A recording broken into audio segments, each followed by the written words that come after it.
tanging solusyon lang po ay ang hybrid election system. Ano nga po ba ang hybrid election system? Ang hybrid election system ay kombinasyon po siya ng mano-manong eleksyon at automated elections.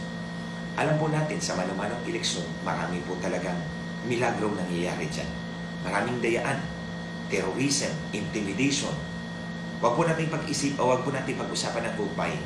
Kasi dahil automated election yan o manual election yan, merong vote buying. Hindi po yan. Ang pag-uusapan po natin yung sistema po ng halalan. Sa manual election, maraming dayaan. Pero ang pinakamalaking dayaan sa manual election ay ang pag-transmit po ng resulta mula sa presinto papuntang canvassing center sa munisipyo. Yan po ang pinakamalaking problema sa mano-manong halalan. Kapag natapos na po ang bilangan sa presinto, dadalhin ang resulta, mano-mano. Ang balota, dadalhin yan doon sa munisipyo para magkaroon ng canvassing. Para sa canvassing, nandoon sa loob ang election returns. Kaya po, ninanakaw na may ballot switching, may ballot snatching dahil papalitan po nila ang resulta doon sa election return sa loob ng ballot box.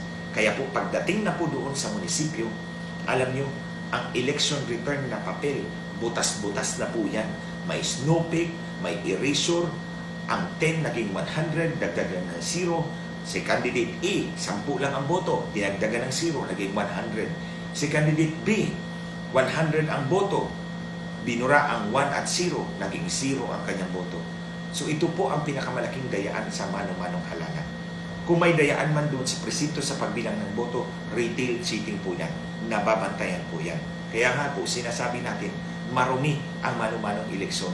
Bakit marumi? Dahil nakita mo, nabantayan mo, at mapipigilan natin. Dito sa automated election system, sabi nila malinis. Malinis dahil wala kang nakita. Ang makina lang ang may alam kung paano niya binoto. Paano natin mababantayan kung ang si candidate A ang pinili natin, pero sabi ng makina, si candidate B ang bigyan mo ng boto? Wala tayong magagawa dahil ang makina sa loob ang nagdidikta kung sino o kanino niya ibibigay ang boto. Kung si A ang binoto mo, pero si B ang binilang niya, wala talaga tayong kalaban-laban. Hindi natin nakikita at hindi natin mapipigilan. Yan ang pinakamalaking problema sa automated election system. So ano ngayon ang solusyon natin? Ang solusyon po natin ngayon, mga kababayan, kombinasyon po ng dalawa. Mano-manong botohan, mano-manong bilangan. Pero pagdating po sa transmission, yung pagpapadala po ng resulta sa presinto papuntang munisipyo, automated na po yun. Diba, sabi ko po kanina na ang botohan sa mano-mano, ang eleksyon sa mano-mano, ang pinakamalaking problema dyan. Sa mano-manong eleksyon, ulitin ko, ang pinakamalaking problema ay ang pagpadala ng resulta sa presinto papuntang munisipyo. Along the way, hina-hijack ang ballot box. Pinapalitan ang mga election returns. Binubura. Pagdating sa presinto, munisipyo, butas-butas na. Nakasnupik na. So yan po ang gawin nating automated para wala pong ballot snatching, walang ballot switching, walang erasures sa election return. Yan ang maging transmission. Ayan ang maging automated sa hybrid election system. Sa automated election system naman, ang pinakamalaking problema ay ang pagbilang ng boto ng makina na hindi natin nakikita. Ang makina lang ang tanging nagbibilang at kung ang instruction sa kanya ay bilangin mo sa ganito at ganyan, wala tayong kalaban-laban. So, ang automated election system, ang problema ay ang bilangan. Kaya sa ating solusyon, ang bilangan ay dapat mano-mano para makikita po ng taong bayan. So you get now yung combination.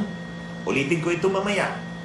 I-combine po natin ang mano-manong botohan, mano-manong bilangan, at ang automated transmission. Yan po ang hybrid election system.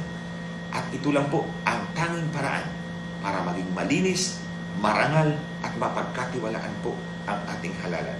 Tandaan po ninyo, kapag ang eleksyon ay malinis, marangal at mapagkakatiwalaan, the ultimate beneficiary is the people.